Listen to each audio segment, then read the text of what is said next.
సిద్దిపేట జిల్లా వ్యాప్తంగా మాజీ సర్పంచులను పోలీసులు ఎక్కడికక్కడ అక్రమంగా అరెస్టులు చేస్తున్నారు. పెండింగ్ బిల్లులు చెల్లించాలని కోరుతూ ఇవాళ మాజీ సర్పంచులు అసెంబ్లీ ముట్టడికి పిలుపునిచ్చారు. ఈ నేపథ్యంలో మాజీ సర్పంచులను అరెస్టు చేస్తున్నారు.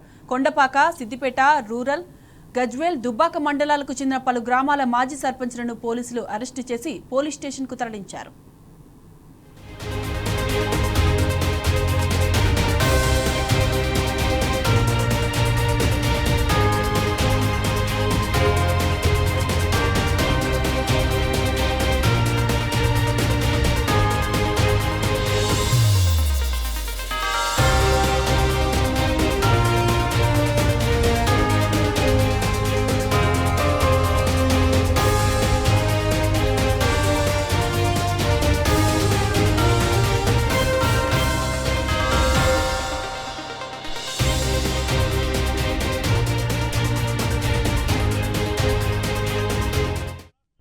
ఇదే అంశానికి సంబంధించిన పూర్తి డీటెయిల్స్ మా ప్రతినిధి రంగాచారి అందిస్తారు. రంగాచారి, చెప్పండి, మాజీ సర్పంచ్లను ఎందుకు అరెస్టు చేస్తున్నారు? అప్డేట్స్ ఏంటి రంగాచారి?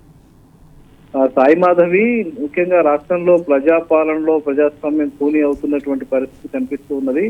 ముఖ్యంగా మాజీ సర్పంచులు అంటే తాజా మాజీ సర్పంచులు గ్రామాల్లో చేసినటువంటి పనులకు సంబంధించిన పెండింగ్ బిల్లులు ఇవ్వడం కోసం గత సంవత్సర కాలంగా వాళ్ళు అనేక పద్ధతుల్లో ఉద్యమాలు చేస్తూ ఉన్నారు. ప్రభుత్వాన్ని ప్రశ్నిస్తున్నటువంటి పరిస్థితి ఉంది.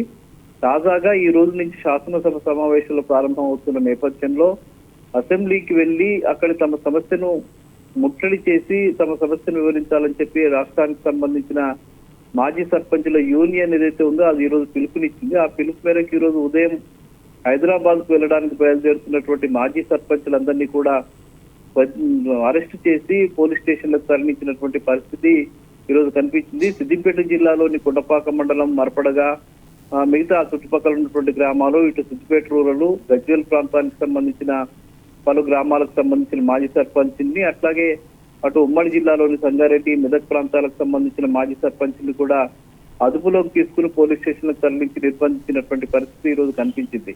కనీసం వాళ్ళకి ఎలాంటి నోటీసులు చేయకుండా, ఏ నేరం చేసినటువంటి పరిస్థితి లేకుండా మాజీ సర్పంచులు నిన్న మొన్నటి వరకు వాళ్ళంతా కూడా ప్రజాసేవలో ఉన్నటువంటి వాళ్ళు, ప్రజల కోసం గ్రామాల్లో అనేక పనులు చేసినటువంటి వాళ్ళు, ఆ చేసిన పనులకు సంబంధించిన బిల్లులు ఇయ్యమని మాత్రమే వాళ్ళు డిమాండ్ చేస్తున్నారు. వాళ్ళేమో గొంతెమ్మ కోరికలు కోరుతున్నటువంటి పరిస్థితి లేదు. అంటే ఒక సాధారణమైన సర్పంచుల వద్ద పెద్దగా డబ్బులు ఉండవు. వాళ్ళు ఏదో ఆ గ్రామాల్లో అభివృద్ధి కార్యక్రమాలు ముందుకు నడిపించాలనే ఉద్దేశంతో 10 లక్షలు, 20 లక్షలు, 50 లక్షల వరకు ఉండేటువంటి పనుల్ని వాళ్ళు వాళ్ళకు సంబంధించిన కాంట్రాక్టర్ల ద్వారా, టెండర్ ద్వారా చేసినటువంటి పనులకు సంబంధించిన వాటికి సంబంధించిన బిల్లుని రిలీజ్ చేయడంలో ప్రభుత్వం తాత్సారం చేస్తుంది. ముఖ్యంగా మాజీ సర్పంచుల మీద ఒక రకంగా ప్రభుత్వం కక్ష కట్టినట్టుగానే కనిపిస్తూ ఉన్నది. వాళ్ళకి ఇవ్వాల్సిన పెండింగ్ బిల్లులు ఇస్తే రేపు మళ్ళీ వీళ్ళంతా కూడా సర్పంచ్గా పోటీ చేస్తారనే ఒక భయంతో, మళ్ళీ వీళ్ళు ఎక్కడ గెలుస్తారో అనే భయంతో ఈ నిర్ణయం చేస్తుందనేటువంటి ఆలోచన వీళ్ళకి కనిపిస్తూ ఉన్నది. ఇదే చెప్తూ ఉన్నారు, మేమంతా కూడా సొంత డబ్బులు పెట్టి ఇదంతా చేశాము, అవసరం మా అప్పులు తెచ్చి కట్టాము, కొన్ని చోట్ల మా భార్యల మీద బంగారాన్ని, పుస్తల్ని కూడా అమ్మి పనులు చేసినటువంటి పరిస్థితి ఉంది. తాము ఒకవేళ ఈ బిల్లులు రాకపోతే ఆత్మహత్య చేసుకునేటువంటి పరిస్థితి కూడా ఉందని చెప్పి మాజీ సర్పంచులు ఆవేదన చెందుతున్నటువంటి పరిస్థితి ఉంది.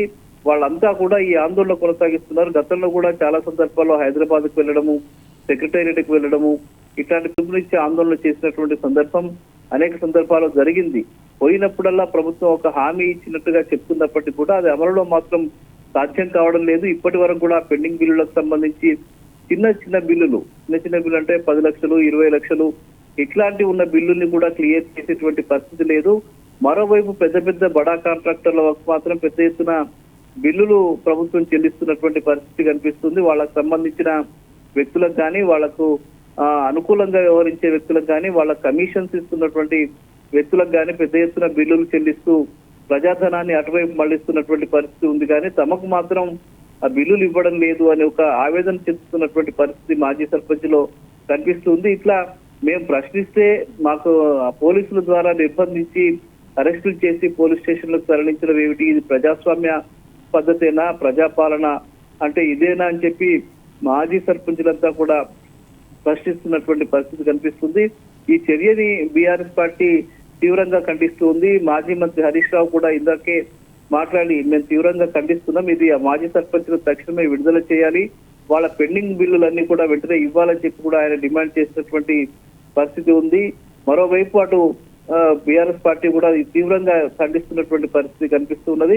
మొత్తానికి ప్రభుత్వం స్పందించి ఒకవేళ వెంటనే ఈ బిల్లులు క్లియర్ చేయకపోతే మాత్రం మాజీ సర్పంచులు చాలా ఇబ్బందుల్లో పడేటువంటి పరిస్థితి ఉంది. వాళ్ళ కుటుంబాలు కూడా రోడ్డున పడేటువంటి పరిస్థితి అయితే కనిపిస్తూ ఉన్నది. సాయి మాధవి.